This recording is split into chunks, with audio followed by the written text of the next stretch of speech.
साथीहरु नमस्कार, म हो सुदीप भण्डारी। तपाईहरुलाई स्वागत छ टीएस फन टिभीमा। हामी आज यति बेला यो 2082 सालको असारको 18 गतेमा छौं।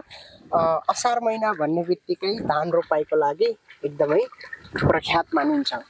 हरेक ठाउँमा नेपालमा यति बेला असारको महिनामा धान रोपाइको माहौल एकदमै अगाडि बढिरहेको छ। हामी यति बेला तपाईहरुलाई देखाउँदै छौं। हामी आज रूपन्देहीको शुद्धोधन गाउँपालिका वार्ड नम्बर 3 मा चाहिँ रहेर तपाईहरुमा यो असारको माहौललाई देखाउने प्रयास गरिरहेका छौं। हाम्रो वरपर देख्न सक्नुहुन्छ थुप्रै जनाले चाहिँ यहाँ यो असारको माहौलमा खेत रोपाइमा कसिकसाउ लागिराख्नु भएको छ।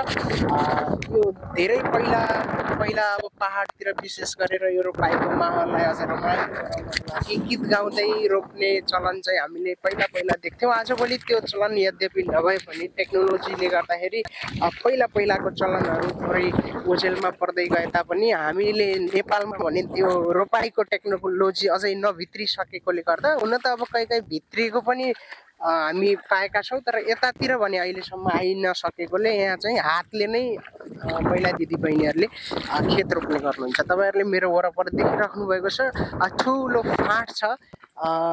सायद अलि धनी मानीकै आज रोपाइ परेछ क्या। यो पुरै जति पनि यो मेलो बनिरहेको देख्नु भएको छ टक्कसँग आज यो रोपाइ सकाउने योजना छ। सबैजना कसेर लागिराख्नु भएको छ। थुप्रै जना हुनुहुन्छ। मैले यहाँ उहाँहरूलाई थोरै गीत पनि गाउन अनुरोध गर्न चाहन्छु। कस्तो लाग्छ कमेन्ट चाहिँ प्रतिक्रिया लेख्नु होला है कमेन्टमा।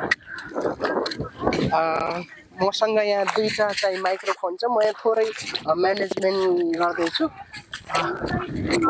हजुर ल, एउटा चाहिँ यतापट्टि दुईटा छ कि हामीसँग माइक। एउटा यतापट्टि कभर गरौँ, लगाउनु दिन्छ थोरै राख्ने हो। यहाँ होइन त्यसलाई दुःख हुन्न अहिले। हो यति राखेपछि भइहाल्छ है। ल एकदम रमाइलो।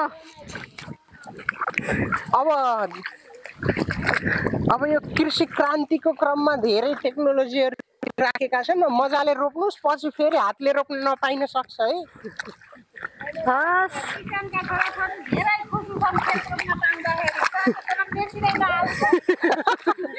ओहो त्यस्तो हो।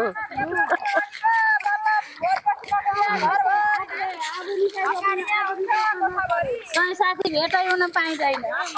ल यो चाहिँ आन्टीले लगाउनु, अनि सबैजनाले एउटा मिठो गीत गाएर हामीलाई सुनाउनु है। ल सारे मासको दबदबे हिलो सीमालाई घिन्लायो, सीमालाई घिन्लायो, छवि सरिलायो, छवि सरिलायो। एकै ठाउँमा पुग्छ। लौ तब लौ लौ लौ तब लौ लौ छवि। एउटा गीत गाइदिए हुन्थ्यो। के थियो? म एक्लै भएँ। खै कलेजको दुरीला मकाइ साउनामा खानी खिर, आहै साउनामा खानी म एक्लै भएँ। गाउँ पर्छ। घरमा छैन शीतलु बचनमा, छैन पीर मनमा, छैन गरुङ्ग आयो चल्दा गरुङ्ग, जाऊ छोरी घर भन्नुमा हुन्छ देउदैनौ झलुङ्ग, देउदैनौ झलुङ्ग। हातको बेरी सालका ल्याउँदैन झलुङ्ग ल्याउँदैन झलुङ्ग ए कमले घुन लाएको भन रे घुन लाएको असारमा भन त यति सुरु कुटेका चामल साउनैमा घुन लाए असारैमा कुटेका चामल साउनैमा घुन लायो साउनैमा घुन लायो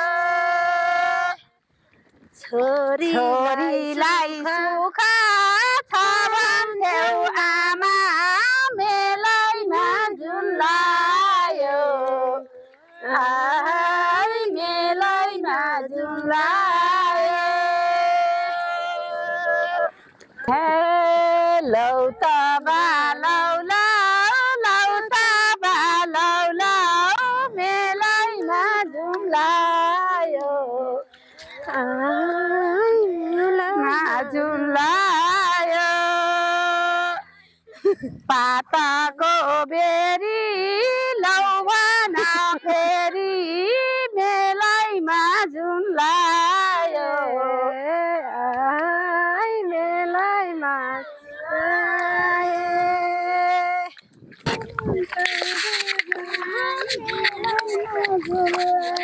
केही छ यतापट्टि गीत एउटा पाताको बेरी लौ भन फेरि के भयो तिमीलाई चौधरी के भयो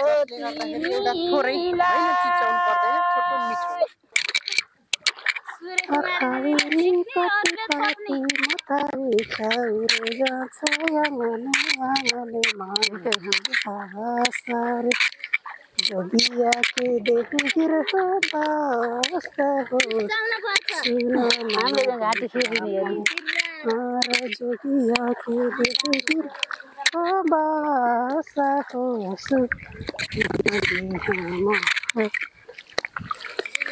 ओढे चिता मारा पहिरे बघामा जोगिया के देखी गिर लागे जोगिया के झलुङ त भनिएन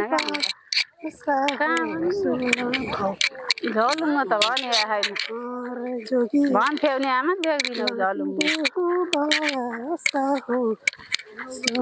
छोरी घर भन्थ्यौ नि आमा सबैजनालाई धेरै धेरै धन्यवाद अर्को के अरे सकाउनुहुन्छ रोपेर सकाउने हो सबैजनाले अर्मा पर्मा गरेर यो रोप्ने चलन छ हैन त यहाँ सबैको सकियो यता अब लगभग सबैको सकियो यो लास्ट रोपाइयो आजको हजुर ल धन्न लास्टमा भए पनि आउन पाइएछ सौभाग्यवश आउनु भयो भेटघाट भयो धन्यवाद छ हजुरलाई पनि धेरै धेरै शुभकामना असारेको असार 18 गते भए पनि असार 15 को धान दिवसको हामीले ढिलै भए पनि सम्पूर्णमा हार्दिक मङ्गलमय शुभकामना भन्दै अहिलेलाई भने अब हामी छुट्टिन्छौँ tata bye bye bye bye bye bye bye bye bye bye गराता बाइ सबैले उ त के मेरो आँधी खाएर अडेको के